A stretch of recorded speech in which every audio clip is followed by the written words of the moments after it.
Nah yang ketiga, yang keempat, dapat musibah. Musibah nih artinya umum. Ada yang kita kehendaki dapat, itu nikmat. Ada yang kadang kita kehendaki terjadi lawan diri kita, itu musibah darinya. Kita ini kadang hendak kurang duit, oh ternyata kurang duit, musibah. Kita ini kadang hendak sakit, ternyata sakit, musibah. Nah, apalagi di zaman sekarang ini, memang keadaan misalnya ibarat usaha tapi maju lagi, saraba kurang, saraba mundur usaha. Nah, itu anggaplah itu musibah. Nafsu menamakan itu musibah. Ya Allah, ayo aja situ, ada apa aja. Nah, cuma di sini kita wajib kita memahami bahwa aturan Tuhan sudah kayak itu. Kadada manusia tuh sugih barataan, kadada. Walaupun barataan mengamalkan amalan sugih.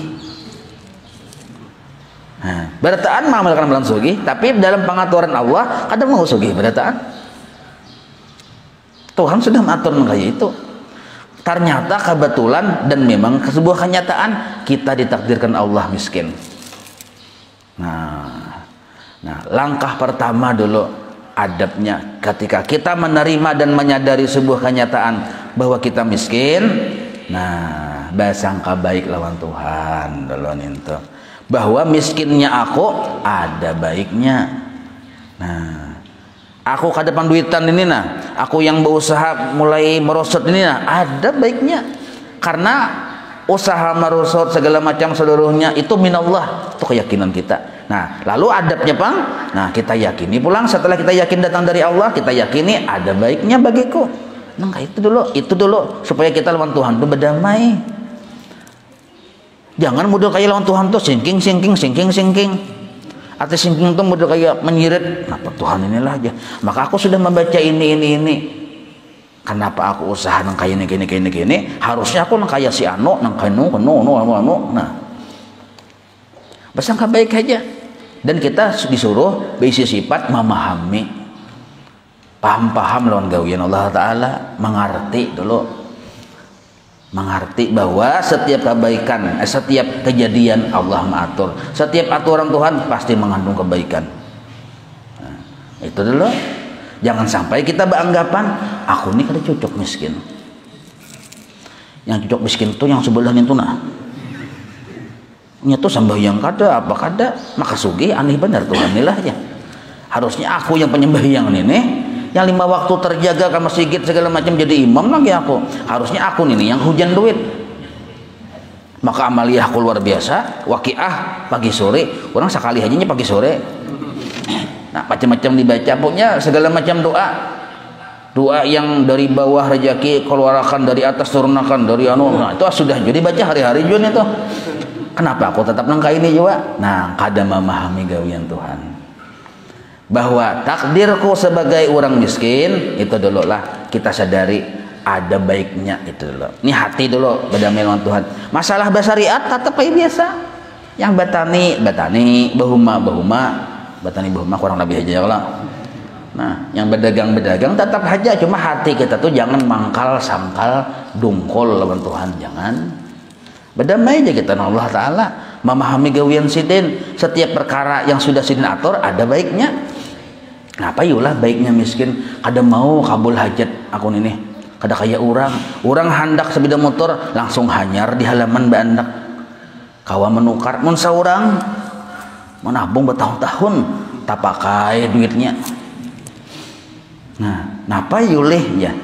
Nah, memahami dulu, oh sakalinya miskinnya aku dasar bujur rahmat. Pertama, Allah hendak menyediakan kita kelebihan yang banyak daripada orang lain kena di akhirat. Nah, memang kita tadi berdoa kada kabul, di dunia kada kabul, di akhirat Tuhan menyimpankan. Nah, satu dulu. Oh, kayak itu kah Tuhan?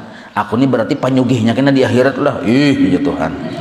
Apalagi situ sudah Tuhan bayiin itu. Nah, imbah itu pulang Tuhan tuh tahu dalam ilmunya kita ini kada kawa sugih. Bila sugih jadi Donald Trump. Itu pulang alihnya. Kada kawa lagi kita menuntut ilmu bila sugih. Di Hong Kong, di Bali, di Paris. Nah, bila sugih nih, itu pun bila bini itu memang seikong yang tercatat, yang kada tercatat, kada kehitungan, sugih bang. Setiap daerah banyak bisi bini yang kada tercatat, sugih. Ngalih gara-gara sifat sugih Tuhan tahu inya tuh cagar banyak menggoi maksiat baik zahir maupun batin. Apa batin maksiat orang yang sugih? Nah, bisa sombong, bisa cakah, bisa macam-macam. Tuhan paham nih tuh. Nah, maka miskinnya kita, kada kabulnya hajat kita hendak sugih adalah pemeliharaan dari Allah dari kemaksiatan. Nah, belum pelanggal kita, sakitnya hidup kita nih jadi penghapus dosa yang lalu, belum lagi. Jadi anugerah sebenarnya di dalam setiap takdir Allah walaupun itu miskin. Mun paham nang kayak itu kita nanya mana? Jadi takurihing ya terus. Jadi bubuhan yang di sana yang miskin tetap takurihing mengerti panglawan kehendak Tuhan. Nah, yang sugih-sugih di sana bagus juga nya bersifat pamurah. Nah, ini adab nih. Jadi jangan sampai kita menjalani hidup dalam setiap napas kita tuh dalam keadaan hati pusang, muha marangut. Nah, ngalih takurihing, dikurihingi tetapnya marangut sih dia. Nya hati pang pusang ngalih. Orang pusang tuh kuringi aja malah bisa menciling. Nah, jadi wajar dan paham-paham kita lawan gawian Allah Ta'ala itu. Nah, bahasa yang sederhananya kalau urusan masalah rezeki, nah kita kan paham yakin Tuhan sudah menentukan ya kalau dan setiap ketentuan Tuhan pasti ada kebaikannya. Yang ketiga ini bersabar. Maksud bersabar di sini dicukup-cukupakan. Tuhan memberi dicukup-cukupakan. Nah, sudah tahu duit kada banyak, kehendak ganal benar. Nah, disesuaikan kehendak sesuai dengan keadaan duit. Jangan bakal hendak menduitnya belum ada dulu. Itu rumus kehidupan. Jangan sampai kehendak banyak, duitnya belum, yang mau ngut tuh. Kadusa bakal hendak menduitnya kadeda. Kaina dulu. Hendak napa aja? Hendak perjalanan ke mana? Ke Jawa aja keliling. Adalah duitnya, belum pang lagi. Nah, kaina dulu bakal hendak tuh belum, kaina dulu nih. Kaina dulu. Ada akan duit tuh yang bakal hendak. Nah, karena timbul mau ngut. Kehendak ganal. Nah, yang sampai wani berhutang tuh pian. Jadi kau jangan berhutang kita. Seadanya aja. Kada kawan nukar gula 1 kilo, 1,5 kilo aja nukar. Yang penting jangan berhutang. Kada kawan 1,5 saparapat. Kada kawan saparapat. 4 mencibuk sasindok aja lah aja tuh. Yang penting jangan berhutang. Saya berhutang nih ngalih bandar kita tuh udah kayak wani lawan Tuhan kalau punya umur panjang tuh nah. Padahal kita siapa tahu umur handap hutang pada tabayari, ayo pian pikirkan. Nah, jadi orang tasawuf tuh anti berhutang, orang tasawuf lah. Kalau fikih boleh aja berhutang karena kan penyang membayari aja. Tapi orang tasawuf anti benar berhutang, walaupun sedikit karena umur kada tahu kita. Musyalah kita berhutang belum terbayari mati. Duit yang dibayarkan warisan kada ada. Anak kada tahu, ayo mati menanggung hutang. Nah, jadi jangan katuju nih ibu-ibu bang biasanya mengkredit segala macam katuju benar ya. Nah, jadi begimitan dan kita disuruh bisa mencukup-cukupakan yang sudah Tuhan jatahkan. Oh, duit ini nah cukupnya sagan nukar baras 1,5 kilo, gula saparapat, minyak 1,5. Nah, gitu aja. Jangan sampai saraba 1 kilo tapi berhutang. Pahamain itulah. Nah, jadi Tuhan menyuruh kita bersifat qanaah. Amun dasar bujur-bujur untuk kebutuhan aja cukup aja Tuhan menjulungi. Tapi kalau sagan gaya hidup, nah itu kita bisa tahu hutang-hutang tuh. Mun kada bahapi, matilah kita. Kata jual lo kok. Ini kada bahapi mau rasa pusang aku aja, rasa hilang nyawa kada bahapinya. Ngapa hilang nyawa nang apa?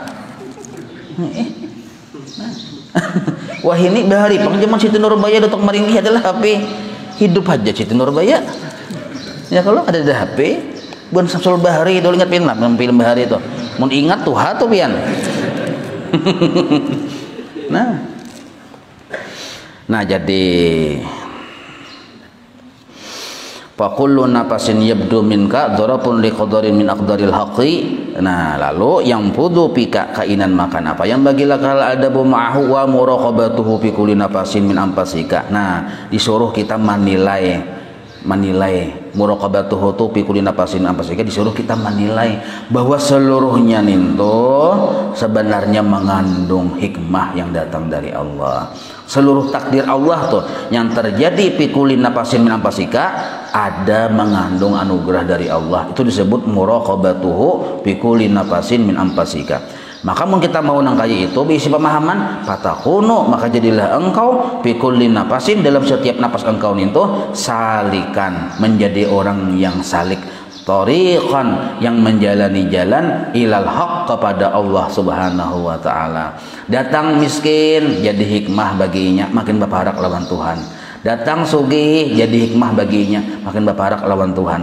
Datang musibah, datang nikmat, datang bala, sama aja, tetap menjadikan dirinya makin mendekat dengan Allah. Itu disebut salikan tariqan ilal haq Subhanahu wa taala. Wa huwa makna qaulihim, inilah maksud dari makna orang-orang ahli tasawuf, at-turuqu ilallahi ta'ala, bermula jalan-jalan menuju Allah ta'ala, bi'adadi ampasil khalaik, sebanyak jumlah bilangan napas-napas makhluk. Nah, at-turuq ilallah bi'adadi ampasil khalaik, jalan menuju Allah itu, jalan menuju keridhaan Allah itu sebanyak napasnya makhluk. Ini hakikat maksudnya yang kayak tadi. Disuruh kita memandang setiap yang Allah takdirkan mengandung hikmah yang ganal sekalinya. Napa nih itu hikmah yang ganal? Allah menyuruh kita berparak kepada sidin. Cara berparak kepada sidin bila kita dapat nikmat sugih, pamurah, jadi orang dekat dengan Allah. Cara orang yang berparak dengan sidin ketika dapat musibah, sabar, jadi orang yang dekat dengan Allah. Cara orang yang hendak berparak lawan Allah meliwat taat, memuji sidin. Cara orang yang bila inya hendak berparak lawan Allah ketika dapat maksiat, bertaubat. Nah, maka seluruhnya itu menjadi jalan untuk kita menuju keridhaan Allah. Allah kada sia-sia bila bagawi. Ternyata menjadi pintu, menjadi jalan untuk kita menuju kepada Allah. Nah, sedangkan napas kita diisi oleh perkaraan itu, berarti napas kita ini sebenarnya menuju, sebagai pintu, sebagai jalan menuju kepada Allah. Nah, ini itu wallahu a'lam, itu maksudnya.